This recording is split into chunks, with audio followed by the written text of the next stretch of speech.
Hello तो अब इस वीडियो में हम स्टार्ट कर रहे हैं chapter 12 surface area and volume class 10 math का एग्जांपल नंबर 1। ठीक है, हमने इंट्रोडक्शन पार्ट कंप्लीट कर लिया है। अब हम एग्जांपल करने स्टार्ट कर रहे हैं। वन बाय वन हम सारे एग्जांपल करेंगे, फिर हम एक्सरसाइज के क्वेश्चन करने स्टार्ट करेंगे। ठीक है, तो सबसे पहले हमारा एग्जाम्पल नंबर 1 समझते हैं। इसमें हमें क्या दिया हुआ है। इसमें हमें बोला है राशिद गोट अ प्लेइंग टॉय। राशिद को एक प्लेइंग टॉय मिला है जो कि है लट्टू एज हिज बर्थडे प्रेजेंट के उपलक्ष्य में हमारे पास। ठीक है, विच सरप्राइजिंगली हैड नो कलर। उसमें सरप्राइजिंगली क्या हुआ है, उसमें कलर नहीं हो रखा है। ठीक है, he wanted to colour it. वो कलर करना चाहता है अपने कलर से, जो उसके पास स्केट है उससे वो कलर करना चाहता है। ठीक है भाई।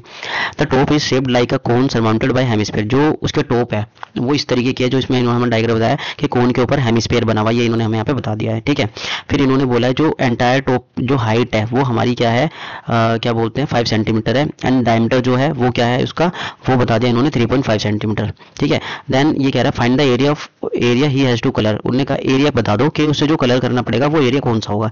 ठीक है भाई, अब ध्यान से देखो यहाँ पे ये डायग्राम तो हमें दिया हुआ है, मैं एक बार फिर भी तुम्हें समझाता हूँ डायग्राम से अलग से।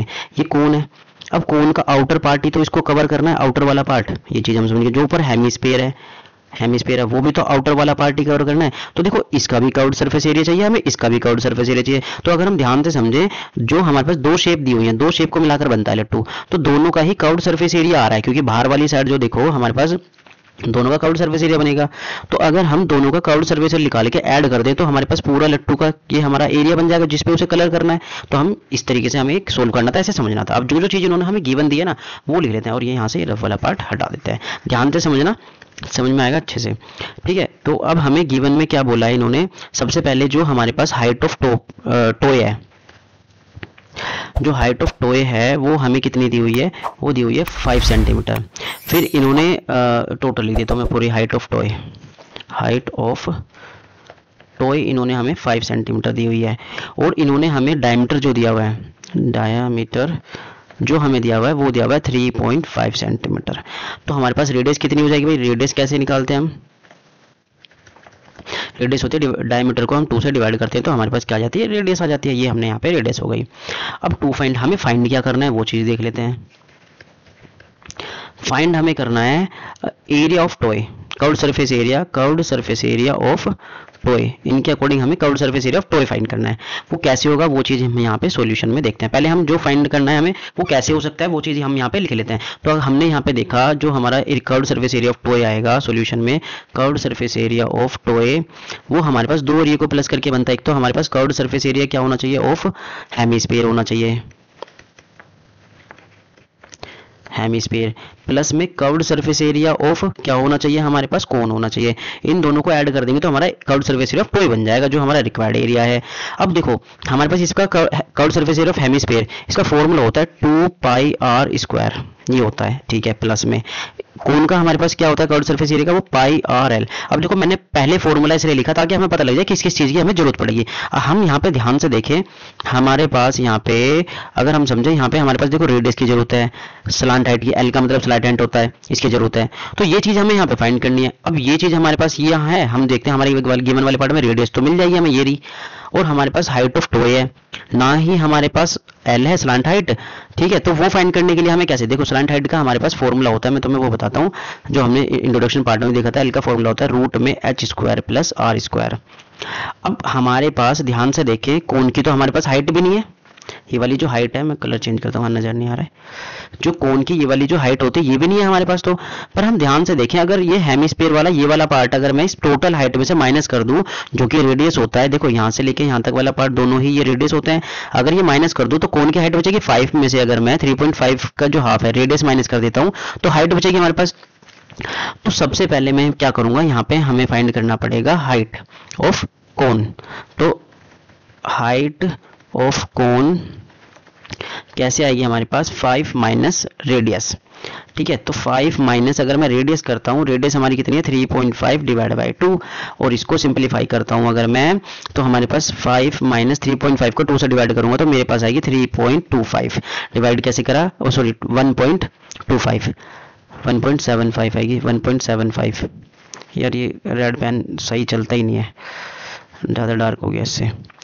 ये हमारे पास आएगा 5 माइनस 3 को डिवाइड करता हूँ, देखो 3 से इसे मैं काटूंगा तो 3 और 2 से काटूंगा 2 1 2 हो जाएगा, एक कैरी गया पॉइंट लगा के 2 7 14, फिर यहाँ पे 1 बचा, 2 5 10, ऐसे ही माइनस करके ये आ गया। इसे माइनस करा यहाँ पे आएगा 3.25। अब ये हमें ध्यान रखना माइनस कैसे हुआ, ये 5 में से मैंने 1.75 को माइनस करना, पॉइंट लगा के 0 इधर लगानी पड़ती है, पॉइंट के नीचे पॉइंट वाला नंबर, इसे माइनस करूँगा तो ये आएगा। ठीक है, मैंने यहाँ पे स्टेप लिख लिया, कुछ बच्चों को दिक्कत होती है करने में उनके लिए। ठीक है, तो यहाँ पे ये हमारा हो जाता है। अब हमारे पास बचता जो पार्ट है, अब हमें फाइंड करना है स्लांट हाइट। अब स्लांट हाइट फाइंड करने के लिए यहाँ पे वैल्यू रखता हूँ। एच कितनी आई है हमारी, जो हमारे पास हाइट आई है, हाइट ऑफ कोन वो आई है 3.25 इसका स्क्वायर, प्लस रेडियस कितनी है हमारी 3.5 बाय 2 का स्क्वायर। इसको सिंपलीफाई कर लेते हैं, यहाँ से एल आ जाएगी स्लांट हाइट। अब यहाँ पे सबसे पहले हमें क्या करना पड़ेगा, 3.25 का स्क्वायर करना पड़ेगा भाई। ठीक है, वो हम रफ में करेंगे, जो बोलते हैं 3.25 का अगर हम स्क्वायर करेंगे तो वो हमें यहाँ पे लिखना पड़ेगा। ऐसे ही हमें 3.5 डिवाइड बाई 2 का भी स्क्वायर करना पड़ेगा। ठीक है, तो अब यहाँ पे हमारे पास अगर मैं करता हूँ 3.25 की मल्टीप्लाई करता हूँ तो मेरे पास मिलता है, स्क्वायर करता हूँ 1056.25, ये हमने रफली यहाँ पे कर लिया है। प्लस अब 3.5 का स्क्वायर करता हूँ तो यहाँ पे हमारे पास क्या मिलेगा 12.25 और 2 का स्क्वायर करूंगा तो मेरे पास मिलेगा 4, ये यहाँ पे हमारे पास आ जाता है।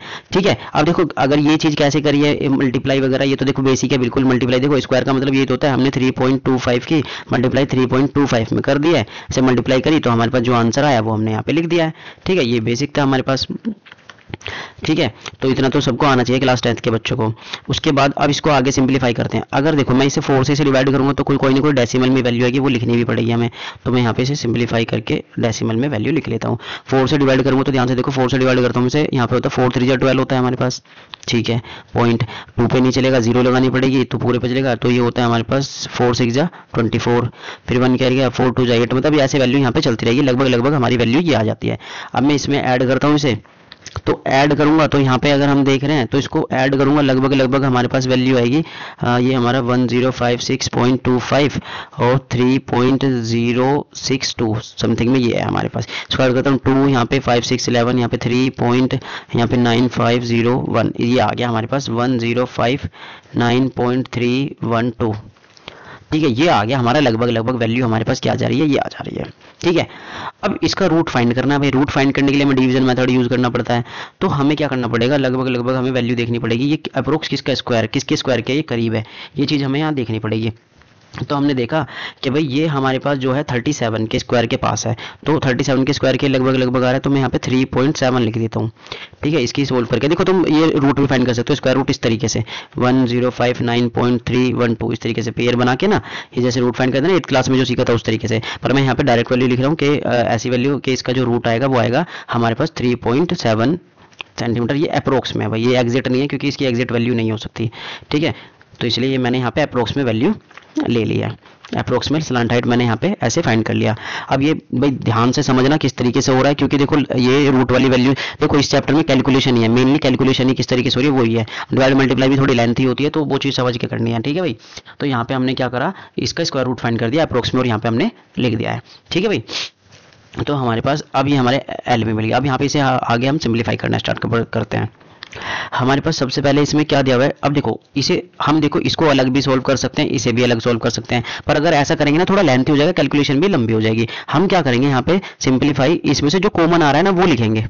कॉमन देखो ध्यान से देखो, पाई देखो रेडियस दोनों की सेम है, हमारे पास दोनों डायग्राम की रेडियस सेम है, तो यहाँ से हम पाई आर कॉमन ले लेते हैं। अगर मैं पाई आर इसमें से कॉमन लिया तो यहाँ पे 2 बचा, आर स्क्वायर में से आर गया तो यहाँ पे आर बचा, प्लस यहाँ पे पाई आर गया तो सिर्फ एल बचा स्लांट हाइट। ठीक है, अब यहाँ पे वैल्यू पुट कर देते हैं। हमारे पास पाई की वैल्यू 22/7 मल्टीप्लाई रेडियस हमारी 3.5 डिवाइड बाई 2 मल्टीप्लाई रेडियस यहाँ पे 3.5 डिवाइड बाई 2 प्लस ये स्लांट हाइट हमारी कितनी है, स्लांट हाइट आई है हमारी 3.7। ठीक है, ये हमारे पास वैल्यू पुट कर दिया। अब यहाँ पे इसे कैलकुलेट कर लेंगे, तो यहाँ पे ध्यान से देखें हम, ये 2 से हमारे पास कटा 2 × 2 2 × 2 11 पे कट गया, 7 से काटे 7 × 7 7 5 35 पॉइंट है तो 0.5 आ गया, तो यहाँ पे 11 मल्टीप्लाई में 0.5 बन गया हमारे पास। आगे इससे 2 से 2 यहाँ पे कैंसिल आउट हो गया, यहाँ पे 3.5 प्लस 3.7 हो गया हमारे पास। ठीक है, अब इसे आगे सिंप्लीफाई करते हैं, 11 की मल्टीप्लाई इसमें करूँगा तो यहाँ पे आएगा 5.5 आ जाएगा हमारे पास, मल्टीप्लाई में इसे प्लस करूँगा तो हमारे पास कितना आएगा 2.7। ठीक है, अब ये आ गया हमारे पास, अब इसकी मल्टीप्लाई कर दो तो हमारा रिक्वायर्ड जो हमारा एरिया है वो आ जाएगा। ठीक है, तो इसकी हम रफ में मल्टीप्लाई कर लेते हैं और यहाँ पे हम इसे क्या करते हैं लिख देते हैं। ठीक है, तो यहाँ पे हमारे पास जो है ये बनेगा इसकी मल्टीप्लाई करके 3 9.6 सेंटीमीटर स्क्वायर, ये भी क्या रहेगा अप्रोक्स में। अब बताओ मैंने यहाँ पे अप्रोक्स में क्यों लिखा, क्योंकि हमने यहाँ पे क्या है ये स्लैंट हाइट जो है अप्रोक्स में लिया, तो ये भी हमारा अप्रोक्स में आंसर होगा, यही हमारा आंसर है और यही हमारा रिक्वायर्ड आंसर है। ठीक है, तो यहाँ पे एग्जाम्पल नंबर हमारा कंप्लीट हो जाता है। थोड़ा लेंथी है, लेंथी इसलिए लगा क्योंकि हमने यहाँ पे एक एक चीजें समझी है, क्योंकि पहला क्वेश्चन है इसमें एक एक स्टेप मेरे को तुम्हें समझाना पड़ा, डिवाइड मल्टीप्लाई वगैरह सब कुछ बतानी पड़ी कैसे हो रही है, तो इसलिए इसमें थोड़ा टाइम लगा। आगे हम क्वेश्चन करेंगे तो जल्दी जल्दी हो जाएंगे, क्योंकि अब समझ में आ गया फॉर्मूला कैसे यूज हो रहा है। ठीक है, अब ध्यान से देखो, अगर हमें ये वाली चीजें मिल गई थी, स्लैंट हाइट और हाइट मिल गई थी, इसमें सोल्व करने में कितना टाइम लगा, ये तो 2 मिनट में सोल्व हो गया। मेनली काम ज्यादा हार्ड वर्क क्या था इसमें, स्लैंट हाइट फाइंड करना, क्योंकि उसमें हमें स्क्वायर करना पड़ा, फिर स्क्वायर को सोल्व करके स्क्वायर रूट भी फाइंड करना पड़ा। मेन टास्क हमारा यही है, और बच्चों को दिक्कत भी इसी में आएगी कि इसका स्क्वायर रूट हम किस तरीके से फाइंड कर रहे हैं। ठीक है, ये रफली करोगे, थोड़ी प्रैक्टिस करोगे तो उससे आ जाएगा। ठीक है, अब देखो, अब जैसे हम अगर बेसिक वाला नंबर लेते हैं, जैसे मान लो हमारे पास हमने नंबर ले लिया 10, यहाँ पे ले लेते हैं हम एक और नंबर 1024 ले लिया मैंने। ठीक है, अब ये हमारे पास किसी का स्क्वायर होता है या नहीं, वो चीज़ हमें पता होनी चाहिए। या फिर एक छोटा नंबर लेते हैं जिससे जल्दी समझ में आ जाए स्क्वायर रूट कैसे फाइंड करते हैं, वो भी मैं तुम्हें यहाँ पे एक बार एक्सप्लेन कर देता हूँ।